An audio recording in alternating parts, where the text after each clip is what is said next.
Open టాక్కి స్వాగతం.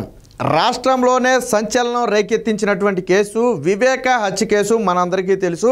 ఇక approver Dastagiri అంటే పరిచయం అవసరం లేని పేరు. వివేక హత్య కేసులో తాను ఒక నిందితుడిగా ఉన్నాడు. తరువాత జరిగిన విషయాలు మొత్తం కూడా చెప్పి తాను అప్రూవర్గా మారటం జరిగింది.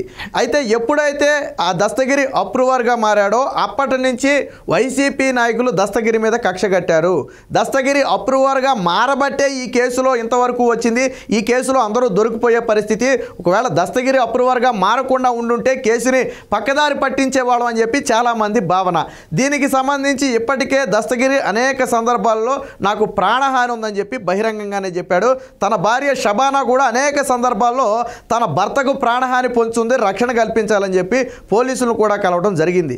తాజాగా ఎన్నికల దగ్గర పడుతున్న సమయంలో దస్తగిరిని ఎలాగైనా అడ్డుకోవాలి, ఎలాగైనా బెదిరించాలనే ఒక ఉద్దేశంతో ఒక తప్పుడు కేసు పెట్టి అరెస్టు చేశారని చెప్పి తన భార్య అయితే ఇటీవల తీవ్ర ఆరోపణలు చేసింది.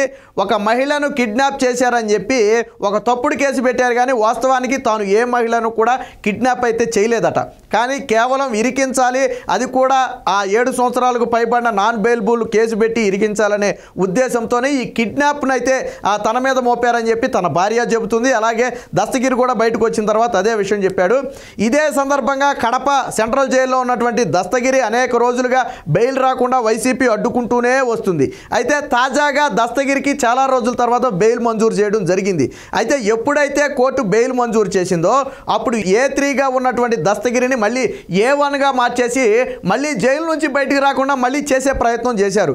దీని మీద షబానా కూడా తీవ్ర ఆవేదన వ్యక్తం చేసింది. భార్య, నా భర్తను ఏదో చేయాలని కుట్ర పన్నారు, అందుకనే జైలు నుంచి రాకుండా స్థానిక జమ్మలమడుగు ఎమ్మెల్యేతో పాటు అక్కడ స్థానిక సిఐ కానివ్వండి, అలాగే డిఎస్పీ కానివ్వండి కుట్ర పన్ని తప్పుడు కేసులు పెట్టి అరెస్టు చేశారు. జైలు నుంచి బయటికి రాకుండా అప్పటికప్పుడు A3గా ఉన్న వ్యక్తిని A1గా మార్చేశారని చెప్పి తీవ్ర ఆవేదన అయితే వ్యక్తం చేసింది. తాజాగా ఆ దస్తగిరి బయటకు వచ్చిన తర్వాత కూడా కొన్ని వ్యాఖ్యలు అయితే చేయడం జరిగింది.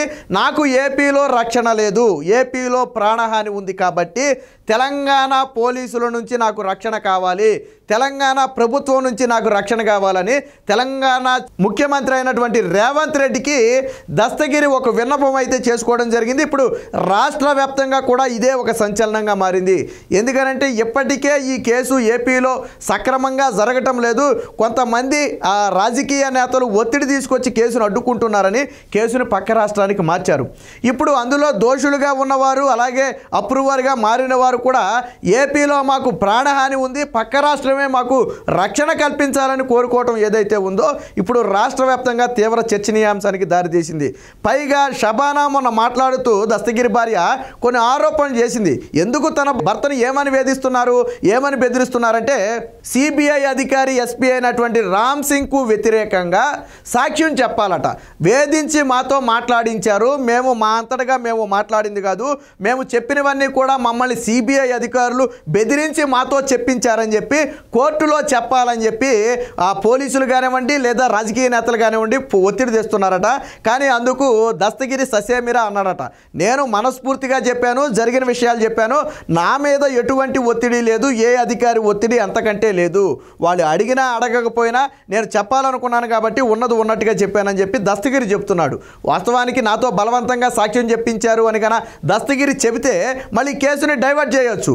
కానీ ఈ దస్తగిరి అలా చెప్పడానికి ఒప్పుకోవట్లేదు కాబట్టి జైల్లో ఉంచి బెదిరించి భయపెట్టి వేధించి ఏదో ఒకటి చేసి చెప్పించాలని విశ్వ ప్రయత్నం చేశారు.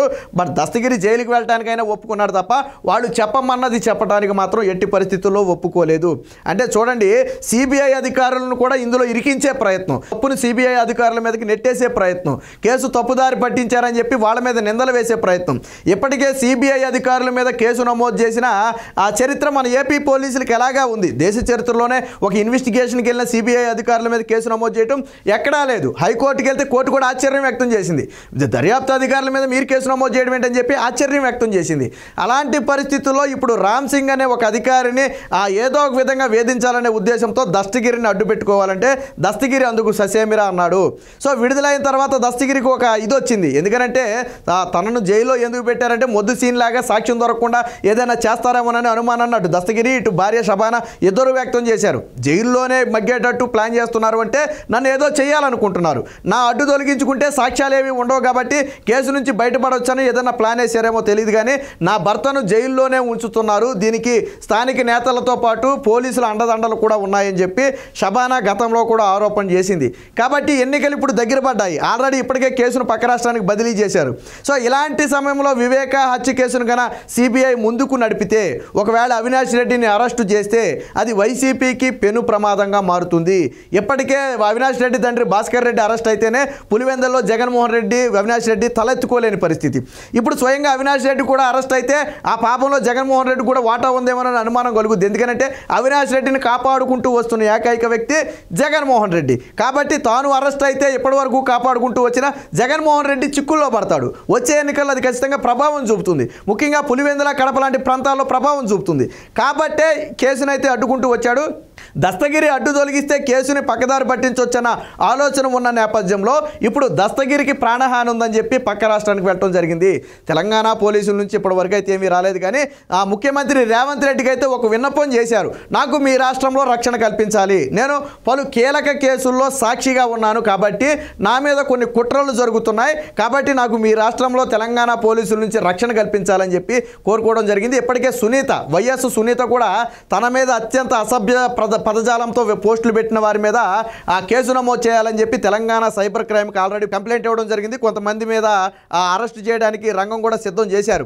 ఇదే సమయంలో ఇప్పుడు దస్తగిరి కూడా తనకు తెలంగాణ పోలీసుల నుంచే రక్షణ కల్పించాలని వేడుకోవటం, ఆల్రెడీ కేసు తెలంగాణకు బదిలీ చేయటం, ఇవన్నీ కూడా దగ్గర నుంచి పరిశీలిస్తే దస్తగిరికి నిజంగానే ప్రాణహాని ఉందేమోననే అనుమానం కలుగుతుంది. ఎందుకంటే దస్తగిరి వాంగ్మూలం అనేది ఈ కేసులో అతిపెద్ద ప్రధాన సాక్ష్యంగా ఉంది.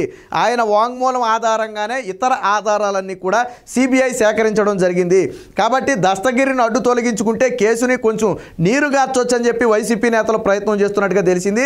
అధికార బలం ఉంది కాబట్టి ఏదైనా చేయొచ్చు అనే ఉద్దేశంతోనే ఈరోజు దస్తగిరిని అయితే అక్రమంగా అరెస్టు చేశారు. దానికి సంబంధించి ఇక మళ్ళీ అక్కడే ఉంటే మళ్ళీ ఏదో ఒక కేసు పెట్టి మళ్ళీ ఏదో ఒకటి చేశాడని చెప్పి అరెస్టు చేసే ప్రమాదం ఉంది. కాబట్టి తెలంగాణలో ఉండి తెలంగాణ పోలీసుల నుంచి రక్షణ పొందితే ఏపీ పోలీసుల జోక్యం తగ్గుతుంది. ఎన్నికల వరకైనా తెలంగాణలో రక్షణ పొందితే తరువాత సంగతి తరువాత చూసుకోవచ్చని చెప్పి దస్తగిరి భావించినట్టుగా ఉన్నాడు. అందుకనే తెలంగాణ ముఖ్యమంత్రికి విజ్ఞప్తి చేస్తూ రక్షణ కల్పించాలని ఒక లేఖ అయితే రాయడం జరిగింది. మరి ఇప్పటివరకు దీని మీద కాంగ్రెస్ నేతలు కానివ్వండి లేదా పోలీస్ డిపార్ట్మెంట్ కానివ్వండి ఇప్పటివరకు అయితే ఎక్కడ కూడా స్పందించినట్టుగా లేదు.